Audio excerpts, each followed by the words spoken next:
పెళ్ళైనా పండగైనా వేడుక ఏదైనా పట్టుచీరల ప్రత్యేక వేదిక వారాహి సిల్క్స్.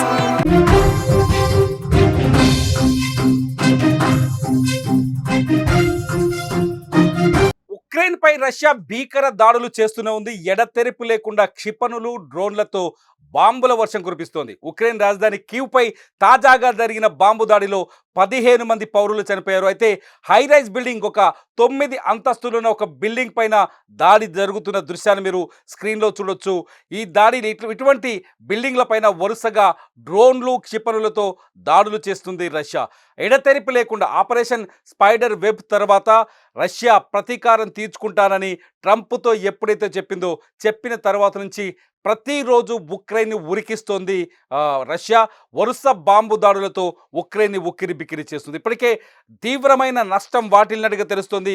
కివ్లో అనేక ప్రాంతాలు, అనేక కట్టడాలు నేలమట్టమైనట్టుగా తెలుస్తోంది. మీరు స్క్రీన్లో చూస్తున్నారు, ఒక 9 అంతస్తుల భవనం పైన రష్యా వేసిన బాంబుని చాలా స్పష్టంగా మీకు స్క్రీన్లో కనిపిస్తుంది. ఈ బాంబుతో ఆ బిల్డింగ్లో మొత్తం దాదాపు ఆ బిల్డింగ్ అంతా ధ్వంసమైనట్టుగా తెలుస్తుంది. వీడియోలో చూడొచ్చు, ఆ బిల్డింగ్ నేల కూలిన విజువల్స్ చూడొచ్చు, డిఫర్డ్ విజువల్స్ ఇవి. ఈ విజువల్స్ ఒక్కసారి చూస్తే కివ్లో తాజా పరిస్థితులు ఎలా ఉన్నాయో ఒకసారి చూడొచ్చు. ఉక్రెయిన్ రష్యా పైన ఎదురు దాడికి ప్రయత్నించినప్పటికీ, డ్రోన్ల దాడికి ప్రయత్నించినప్పటికీ దాన్ని సమర్థవంతంగా రష్యా తిప్పికొడుతోంది. Russia anti missile defence system చాలా చాకచక్యంగా ఉక్రెయిన్ బాంబుల్ని తిప్పికొడుతుంది. కానీ ఉక్రెయిన్ రాజధాని కీవ్ మాత్రం తీవ్రమైన పరిస్థితుల్లో ఉంది. అనేక చోట్ల బాంబు దాడులకు పాల్పడుతుంది రష్యా అనేక సార్లు. అంటే డేలైట్లోనే కాదు, సోమవారం అర్ధరాత్రి నుంచి వరుసగా బాంబులు పడుతున్నట్టు ఉక్రెయిన్ అధ్యక్షుడు జెలెన్స్కీ చెప్పారు. ఇప్పటికే రష్యాతో శాంతి ఒప్పందానికి, శాంతి చర్చలకు సహకరించాలని, మిగతా దేశాలు కూడా ముందుకు రావాలని జెలెన్స్కీ బతిమిలాడుతున్నారు. కానీ పరిస్థితి చూస్తే రష్యా ఇప్పటికిప్పుడు శాంతి చర్చల వైపు అడుగులు వేసే అవకాశం అయితే కనిపించట్లేదు. ఒకవైపు ఇరాన్ ఇజ్రాయెల్ యుద్ధం పైన పుతిన్ స్పందించారు. అక్కడ రెండు దేశాలు శాంతించాలని, ఇరు దేశాలు ద్వైపాక్షిక చర్చలకు రావాలని, శాంతి చర్చలకు రావాలని సూచిస్తున్నారు. కానీ తాను యుద్ధం చేస్తున్న ఉక్రెయిన్తో మాత్రం శాంతి చర్చలకు పుతిన్ ఇప్పట్లో పూనుకునే విధంగా కనిపించట్లేదు. ఆపరేషన్ స్పైడర్ వెబ్తో రష్యా తీవ్రంగా దెబ్బతిన్నది. రష్యా వైమానిక దళం తీవ్రంగా దెబ్బతిన్నది. రష్యాకు సంబంధించిన బాంబర్లు దాదాపు 41% బుగ్గిపాలైపోయాయి. అంతేకాదు, ఆపరేషన్ స్పైడర్ వెబ్ తర్వాత ఉక్రెయిన్ రష్యా హాట్ లాంటి మాస్కో సమీపంలో కూడా కొన్ని కీలకమైన దాడులు చేసింది. ఈ దాడులన్నింటికీ ప్రతీకారం తీర్చుకునే పనిలో పడ్డది రష్యా. ఇప్పటికే ఉక్రెయిన్లోని దాదాపు 20% భూభాగంలోకి చొచ్చుకొచ్చిన రష్యా ఉక్రెయిన్ రాజధాని కీవ్ని ఇప్పుడు టార్గెట్ చేసింది.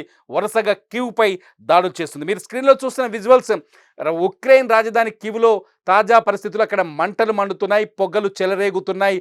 ఎప్పుడు ఏ క్షిపణి ఎటువైపు బాంబును మోసుకొచ్చి ఏ బిల్డింగ్ పైన వేస్తుందో అర్థం కాని పరిస్థితి. సాధారణ పౌరులను కూడా లెక్క చేయట్లేదు రష్యా. సాధారణ పౌరులు కూడా ఇందులో తీవ్రంగా గాయపడుతున్నారు. ఇప్పుడు చనిపోయిన వాళ్లలో సగం మంది సాధారణ పౌరులని తెలుస్తుంది. మీరు విజువల్స్లో చూడొచ్చు.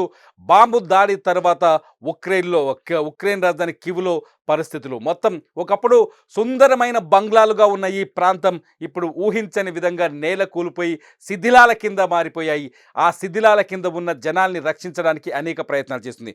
ఇప్పటి వరకు ఉక్రెయిన్ రష్యా యుద్ధానికి 1210 రోజులు గడిచాయి. ఇవాళ 1210వ రోజు.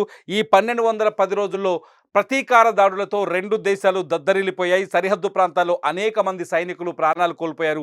ఇప్పటికే దాదాపు 2 మిలియన్ల మంది, దాదాపు అంటే 20 లక్షల మంది సైనికులు చనిపోయారు. ఈ సైనికుల శవాలు కూడా అప్పగింత పైన కూడా ప్రతిష్టంభన ఏర్పడింది. ఉక్రెయిన్తో రష్యా చర్చలు ఇస్తాంబుల్లో 2 దఫాలు జరిగినప్పటికీ రెండో దఫా సమయంలో ఆపరేషన్ స్పైడర్ వెబ్తో ఉక్రెయిన్ రష్యాని వణికించేసింది. అక్కడి నుంచి ప్రతీకారం మళ్ళీ తిరిగి రగిలింది. రష్యా పుతిన్ ఇప్పుడు శాంతింప చేయలేమని ఏకంగా డొనాల్డ్ ట్రంపే చెప్పడంతో పుతిన్ కూడా ఇప్పుడు శాంతించే పరిస్థితి కనిపించట్లేదు. జెలెన్స్కీ మాత్రం యూరప్ దేశాల సహాయం కోరుతున్నాడు, అట్లాగే నాటో సహాయం కోరుతున్నాడు. రష్యాని నిలువరింప చేయాలని వేడుకుంటున్నాడు. పదే ట్వీట్లు చేస్తున్నారు. టెలిగ్రామ్ ద్వారా వీడియో సందేశాలని పంపిస్తున్నాడు. జెలెన్స్కీ వేడుకోలుని ఇటు యూరప్ దేశాలు కొంత సీరియస్గా తీసుకున్నప్పుడు కెనడాలో జరిగిన G7 సదస్సులో కూడా రష్యా ఉక్రెయిన్ యుద్ధం పైన చర్చ జరిగాయి. అనేక దేశాలు రష్యా పైన ఆంక్షలు విధించాలని, సుంకాలు విధించాలని ప్రతిపాదన తీసుకొచ్చాయి. మొదటి రోజు సమావేశంలో పాల్గొన్న అమెరికా అధ్యక్షుడు డొనాల్డ్ ట్రంప్ అంటే యూరప్ దేశాల ప్రతిపాదనని తిరస్కరించినట్టుగా తెలుస్తుంది. రష్యా పైన ఎటువంటి సుంకాలకు దిగే అవకాశం కానీ ప్రసక్తి కానీ లేదని ట్రంప్ చెప్పినట్టుగా తెలుస్తుంది. అయితే నీవు G7 దేశాలు కూడా శాంతించాలని, పుతిన్ శాంతించాలని, ఉక్రెయిన్తో చర్చలకు ముందుకు రావాలని, శాంతి చర్చలకు వెళ్ళి సీజ్ ఫైర్ వైపు అడుగులు వేయాలని చెప్పేసి నిన్న G7 దేశాలు కూడా విజ్ఞప్తి చేసినప్పటికీ పుతిన్ మాత్రం వెనకడుగు వేసినట్టుగా కనిపించట్లేదు. పుతిన్ వరుస దాడులతో ఉక్రెయిన్ని ఉక్కిరి బిక్కిరి చేస్తున్నారు. ఉక్రెయిన్ సంబంధించిన తాజా విజువల్స్ ఇవి.